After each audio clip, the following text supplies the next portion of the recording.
बिस्मिल्लाहिर्रहमानिर्रहीम। अस्सलाम वालेकुम। मुझे बड़ी उम्मीद है आप सब खैरियत से होंगे। आज फिर एक सच्चे वाक़ये के साथ आपकी खिदमत में हाजिर हूँ, मगर उससे पहले कमज़ोर दिल वालों के लिए मेरी माज़रत, वो इस वीडियो को स्किप कर दें। व्यूअर्स, बुरी सोहबत इंसान को कहाँ तक ले जाती है। इंसान जब किसी दूसरी मखलूक की दुनिया में असरअंदाज होते हैं तो वो इसका जवाब कैसे देते हैं, चलिए जानते हैं आज के इस सच्चे वाक़ये में। आसिफ और नुमान दोनों ही बचपन के और बहुत गहरे दोस्त थे और करीब करीब ही रहने वाले थे। इनके घर के करीब कुछ फासले पर चंद दिन से एक नए कारोबार का आगाज हुआ था। एक नजूमी ने वहां पे नई नई शॉप खोली थी। लोग हैरत अंगेज तौर पर उसको देखते जाते, क्योंकि वो दिखने में ही बड़ा अजीब था। उसके बिखरे हुए बाल और बिखरी हुई दाढ़ी, शायद वो मुंह भी कभी कभी धोता था। वो हर किसी को बड़ी अजीब नजरों से देखता। आसिफ और नुमान को जाने क्या सूझी कि वो उस नजूमी के पास जाके बैठना शुरू हो गए। रफ्ता रफ्ता ये बातचीत एक दोस्ती में बदलती गई और फिर वो होने वाला था जो इनके गुमान में भी नहीं था। आसिफ और नुमान उस शख्स से मुख्तलिफ चीज़ें सीखने लगे। वो मुख्तलिफ किस्म के लफ्ज़ सीखते और उनको दोहराते।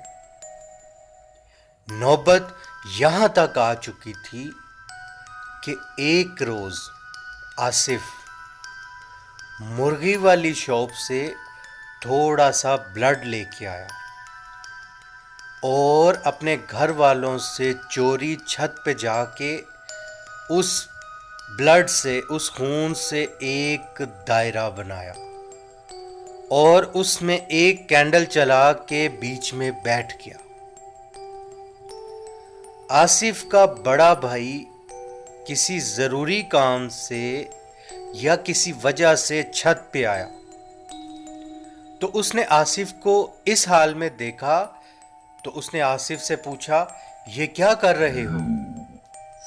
आसिफ ने घबराहट में एकदम आंखें खोल दी और उसका भाई डांटते हुए आसिफ को नीचे ले गया, मगर वो नहीं जानते थे कि अब सब कुछ बदल चुका है। आसिफ नीचे आ गया। घर वालों की डांट डपट के बाद वो लेट गया। करीब रात के पिछले पहर आसिफ को लगा जैसे उसकी टांग को किसी ने खींचा है। वो जल्दी से उठा, मगर कोई भी नहीं था। वो अपना वहम समझकर उसी वक्त सो गया, मगर ये वहम ज्यादा देर तक न चल सका। कुछ ही लम्हों बाद अभी आंख लगी ही थी कि उसे उसके मुंह पे किसी ने हाथ फेरा। अब की बार भी आसिफ हड़बड़ा के उठा, मगर वहां कोई नहीं था। आसिफ थोड़ा परेशान हो गया था। कोशिश करने के बाद फिर सो गया। अभी फिर चंद लम्हे गुजरे थे कि वही मामला दोहराया गया। अब की बार वो परेशान होकर उठ गया और फिर उसके बाद नहीं सो सका। खुदा खुदा करके दिन चढ़ा और उसने नुमान से राब्ता किया और नुमान को रात का सारा जिक्र बताया, मगर उससे भी हैरान कुन बात यह थी कि वही माजरा, वही किस्सा रात को नुमान के साथ भी दोहराया गया था। نعمان نے بھی اسے بتایا کہ میں پوری رات سو نہیں سکا۔ وہ دونوں اس نجومی کے پاس گئے اور اسے رات کا سارا واقعہ بتایا، جس پر اس نے انہیں ایک اور مشورہ دیا کہ یہ عمل آپ قبرستان میں جا کر پورا کر لو، کیونکہ جنات آپ کے قابو میں آ چکے ہیں۔ یہ سن کر وہ دونوں دوست بہت خوش ہو گئے اور رات کا انتظار کرنے لگے۔ جیسے ہی رات کے سائے ہوئے وہ سب سے چوری قبرستان چلے گئے اور ویسے ہی دائرہ لگا کر پڑھنا شروع کر دیا۔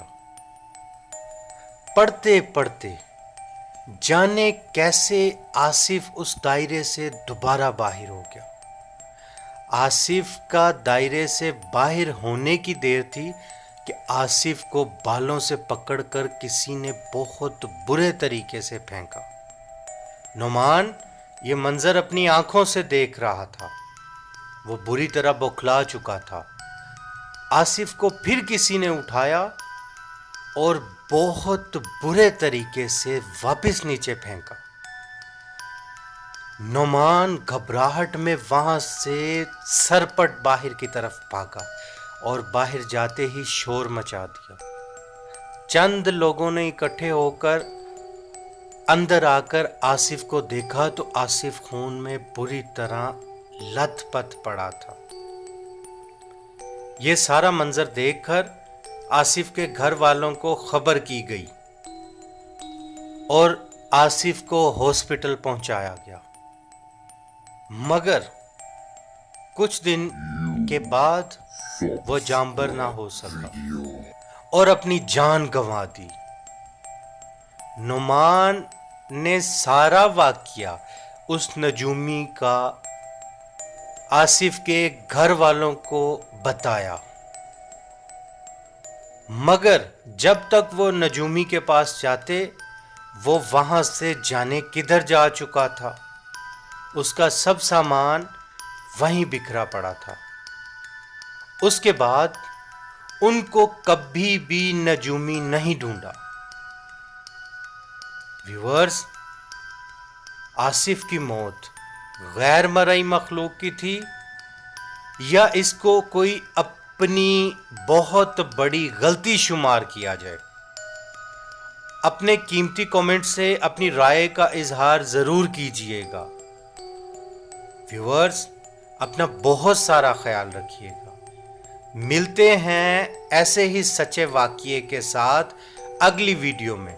لائک، سبسکرائب اور شیئر کرنا مت بھولیے گا۔